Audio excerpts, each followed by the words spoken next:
আমরা জীবন বাজি রেখে অস্ত্রের মুখে তাদেরকে জেল থেকে মুক্ত করে দিয়েছিলাম। সে বাহিরে এখন এসে বাংলাদেশের মানুষের ভাগ্যের বিরুদ্ধে কাজ করছে, আপনার সন্তানের ভবিষ্যতের বিরুদ্ধে কাজ করছে, আপনার প্রিয়তমা স্ত্রীর ভবিষ্যতের বিরুদ্ধে কাজ করছে, শিক্ষা প্রতিষ্ঠানগুলো ধ্বংস করে দিচ্ছে, শিক্ষা প্রতিষ্ঠানে অশিক্ষিত লোকদেরকে সভাপতি বানাচ্ছে, চিকিৎসা যেখানে ব্যবস্থা রয়েছে সেই প্রতিষ্ঠানগুলো তারা বন্ধ করে দিচ্ছে। তো করে ছাড়বো সে আবু সাঈদের দেখানোর পথে এক এক জান্নাতের পাখি 1400 লোক জীবন দিয়ে গিয়েছিল এবং লক্ষ লক্ষ মানুষ বাংলাদেশে আহত হয়েছিল। এই মানুষগুলো বাংলাদেশে একটা স্বপ্ন দেখেছিল।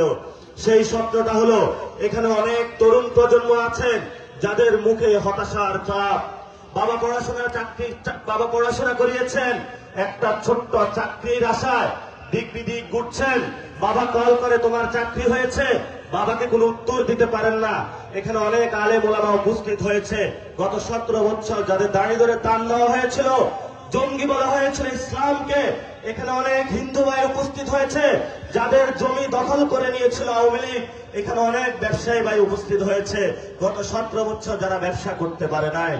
এখানে অনেক যুবক ভাইয়েরা যারা গত 17 বছরে যখনই রাতের আধারে ঘরে ঘুমিয়েছিল, রাতের আধারে তাদেরকে জেলে নিয়ে যাওয়া হয়েছে, অনেকের বুক খালি করে দেওয়া হয়েছে, অনেক সন্তানের বাবার, অনেকের মায়ের বুক খালি করে দেওয়া হয়েছিল। আমরা সেই বিচারের দাবিগুলো নিয়ে আজকে আপনাদের কাছে এসেছি। 2 বছর হলো নির্বাচন হলো, নির্বাচনের আগে 3টি কথা ছিল যে বাংলাদেশে সংস্কার হবে, বিচার হবে এবং সুষ্ঠু একটি ইলেকশন হবে। প্রথমে আমরা তাদেরকে বিশ্বাস করে আমরা যখন নির্বাচনে গেলাম, প্রথমে ধাক্কা খেলাম ইলেকশনে যেখানে আমরা বলেছিলাম যে আবু সাঈদের স্বপ্ন হলো টাকা দিয়ে বাংলাদেশে ইলেকশন হবে না, যে আবু সাঈদের স্বপ্ন ছিল বাংলাদেশে পেশি শক্তি দিয়ে রাজনীতি হবে না, নির্বাচন হবে না। সেই গত ইলেকশনে আমরা দেখলাম টাকার জোরে, পেশি শক্তির জোরে কেন্দ্র দখল করা হয়েছে, রাতের আধারে ভোটের র্যাঙ্কিং ঘুরিয়ে দেওয়া হয়েছে। যারা নির্বাচনে জয় লাভ করেছিল তাদের থেকে মুখ ঘুরিয়ে দিল্লির যারা সেবাদাস বাংলাদেশে তাদের সাথে আঘাত করে 200 সিটের উপরে বাংলাদেশে তাদেরকে দেওয়া হয়েছে। তাদেরকে দেওয়ার উদ্দেশ্য কি ছিল সেই সময় আমরা পরিষ্কার ছিলাম না। ইলেকশনের সময় কথা ছিল যে ইলেকশনে 2টি ভোট হবে, একটি ভোট হলো জনপ্রতিনিধি নির্বাচনের জন্য, আরেকটি ভোট হলো বাংলাদেশের সংস্কারের জন্য। সংস্কারের পক্ষে পুরো বাংলাদেশের মানুষ 70% ভোট দিয়েছে যে বাংলাদেশে শিক্ষা ব্যবস্থার সংস্কার হবে, পুলিশ ব্যবস্থার সংস্কার হবে, ব্যবসা বাণিজ্যের সংস্কার হবে, মিলিটারির সংস্কার হবে। ইলেকশনের আগে তারাও আমাদের সাথে ঐক্যবদ্ধ ছিল, প্রতিশ্রুতি দিয়েছিল যে বাংলাদেশে একটি সুন্দর সংস্কার আমরা বাস্তবায়ন করব। আমরাও তাদেরকে বিশ্বাস করলাম। যখন ইলেকশনটা চলে গেল তখনই এইসব মুনাফিকদের চরিত্র আমাদের সামনে ফুটে উঠল। যারা ইলেকশনের আগে বলেছিল সংস্কার করবে, ইলেকশনের পরেই এই সব মুনাফিক রাস্তায় দাঁড়িয়ে বলল ওই সময় যদি আমরা সংস্কারের কথা না বলতাম তাহলে আমরা নির্বাচনে ভোট পাইতাম না। তাদের প্রবণতা জনগণের সামনে স্পষ্ট হয়ে পড়ল। বাংলাদেশকে আবার যেভাবে তারা 90 সালে ধোঁকা দিয়েছিল সেই ধোঁকার ফাঁদে বাংলাদেশের জনগণকে আবার নিপতিত করলো। কি দুঃখের বিষয় যে আবু সাঈদ, মুগ্ধ, ওয়াসিমের দিকে তাকিয়ে আমরা ধৈর্য ধারণ করেছি। গত 17 বছর যারা একটা বালুর টাক নাড়াইতে পারে নাই, দল থেকে বের হইতে পারে নাই, আমরা জীবন বাজি রেখে অস্ত্রের মুখে তাদেরকে জেল থেকে মুক্ত করে দিয়েছিলাম।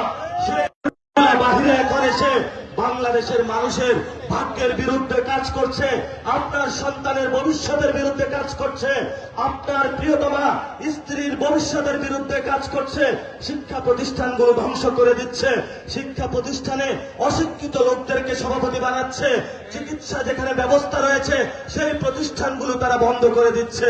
এমন বাংলাদেশ আবু সাঈদের স্বপ্নের বাংলাদেশ ছিল না, শহীদ মুগ্ধের বাংলাদেশ ছিল না, শহীদ ওয়াসিমের বাংলাদেশ ছিল না।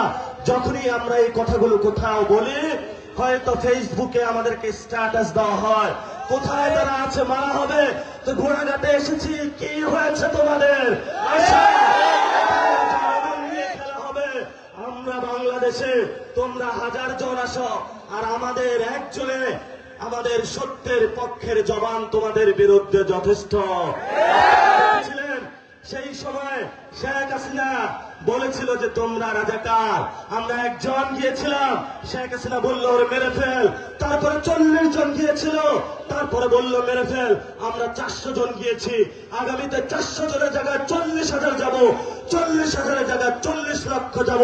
কিন্তু বাংলাদেশে যারা সংস্কারের বিরুদ্ধে দাঁড়িয়েছে, আপনার ভবিষ্যৎ সন্তানের বিরুদ্ধে দাঁড়িয়েছে, তাদের সাথে বাংলাদেশে কোনো আঘাত করা হবে না, কম্প্রোমাইজ করা হবে না, তাদের পতন বাংলাদেশে আমরা নিশ্চিত করে ছাড়বো ইনশাআল্লাহ।